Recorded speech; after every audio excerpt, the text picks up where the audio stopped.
So I want to talk to you about creating a comic book from start to finish. So if you're interested in creator-owned work or being a self-starter in creating comic books, then this is for you.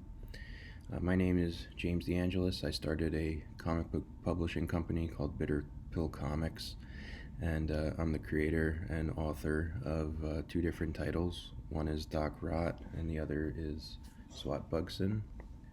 We have these here. And I just want to go step by step, all the way from having an idea in your mind to creating the finished product. Um, so, if you're here, you're probably like me, you just love this medium, and at one point or another have thought about how to break into comic books.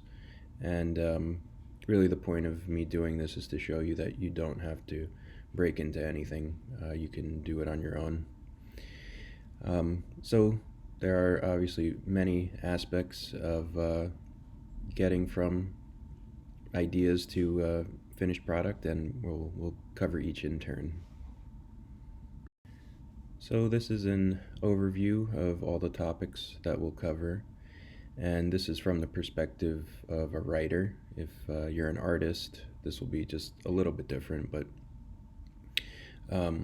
we'll cover starting from an idea to creating an outline to the actual writing process, editing, obtaining copyrights, creating a company, doing layouts, finding an artist, contracting with your team, the revision process from pencils to inks to colors, and then we'll talk about lettering, also very important, designing logos and branding. We'll talk about creating websites, and then finally, when all said and done, printing the book and then promoting and shipping. So the first item on the list is ideas, and this is the most important part, and probably also where we'd spend the most amount of time actually in the whole process. Sometimes you can spend weeks or months thinking about a new idea, new characters, new story, and it takes a little bit of time to mature into something that you can get excited about sharing and excited about publishing. So once you have the idea and it's fleshed out in your mind, then you can move on to creating an outline. So here's an example of a layout, and this is from the first issue of Doc Rott, which is a 22-page story. And as you'll notice, the way I do my layouts, I put spaces in between the page numbers so that, for example, you would see the inner front cover and page 1 on one spread, and then you would see page 2 and 3 on one spread, page 4 and 5 on one spread, and so forth. And I think the reason why it's important to do an outline in this way is so that you can plan, for example, a 2-page spread. So if you have a 2-page spread that's one image, it has to land basically on an even number page. Otherwise, it'll get split in half, right? Like you couldn't put a 2-page spread between page 11 and 12 because there's a page turn there, and so your image would get cut in half.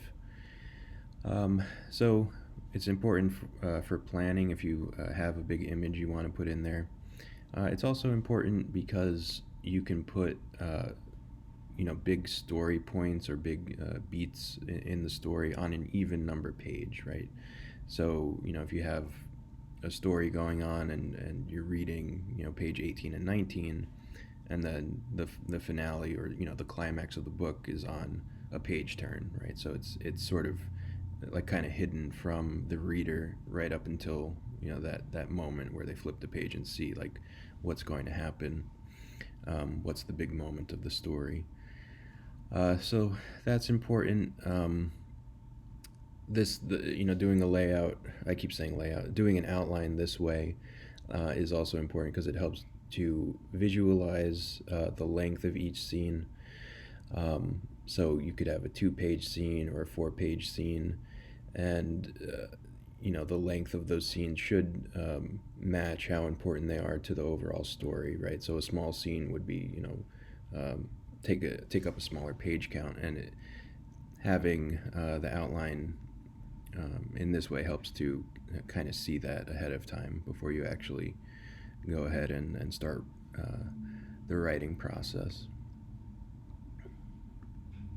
And one other thing to mention, if you're doing a 22-page story, when you go to print the book, if you're adding on a cover, what you'll end up with is 2 extra pages at the back of the book, and you can do that, or you can use that space to add like backup material.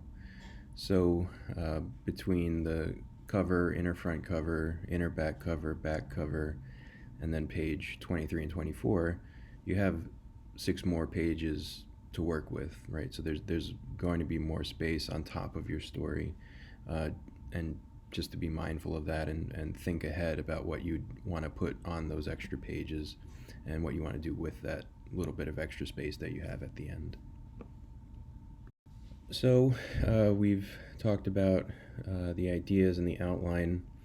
So this is where we talk about the actual writing process, and there are volumes of information about how to write a story, and all of that holds true in comic book writing, whether you're writing a screenplay or a novel or what have you.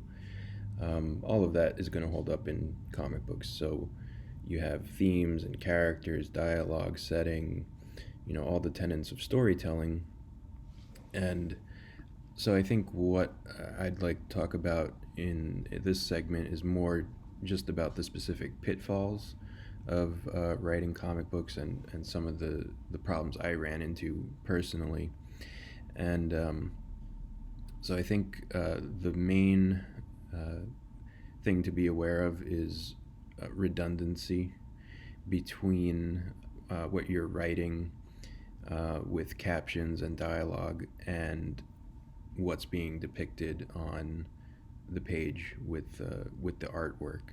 So a lot of times I found that what I was writing and what was showing up physically on the page as a piece of artwork was kind of the same. And so through actually seeing the artwork, I was able to cut out a lot of unnecessary captions, a lot of unnecessary dialogue, and it's hard to quantify that.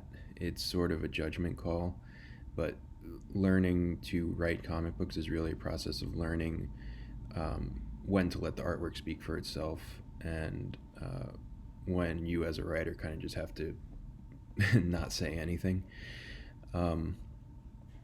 And the other main pitfall is going to be when you're writing a panel, describing a panel, you put maybe too many actions within that one panel. So if you're describing 3 different actions that a character's taking, well, you can't depict all of that. You either have to, pick one action, or if it's that important to see all of that information, it would have to be divided up into 3 different panels, right? And so I think the best way to learn what not to do is by doing. So I think by writing a lot and exercising that part of your mind, you'll be able to cut through a lot of these things. And then finally, the thing for me that I found the most helpful and the most satisfying actually was to do my own layouts. And I'll show you a little bit more of that. But what I'll show you here is the layouts that I did for Doc Rott. We'll start with, and this was the most helpful part of the process for me, because what I did was I took a comic book and just traced the outline of it, so that I had the right proportion, the right size, and I started drawing in what I had in the script. And I stopped doing this pretty early on, but I started writing, the actual captions and stuff just to see, how the words would fit on the page. And we can compare that to, what was actually in the final product. So we see, the vials, the syringes here, and I kind of combine that into, one panel. And then again, kind of going back to like redundant imagery. So this panel appeared pretty much very similar to, the first page. So we kind of, got rid of that and focused more on his, syringe gun, which is a little more interesting. And we can compare also, page 3 to what was there in the end. So I found this really helpful. Once you like really have your script and put pen to paper and make your layouts, I think for me anyway, that was very helpful, and I highly recommend anybody who's interested in creating comic books to do this. And it doesn't have to be amazing artwork or anything. I mean, these are pretty crude, but it helps you to understand the medium a little bit better, and I think it helps you create a better book in the end. So we'll continue this in a second video, but thank you for tuning in.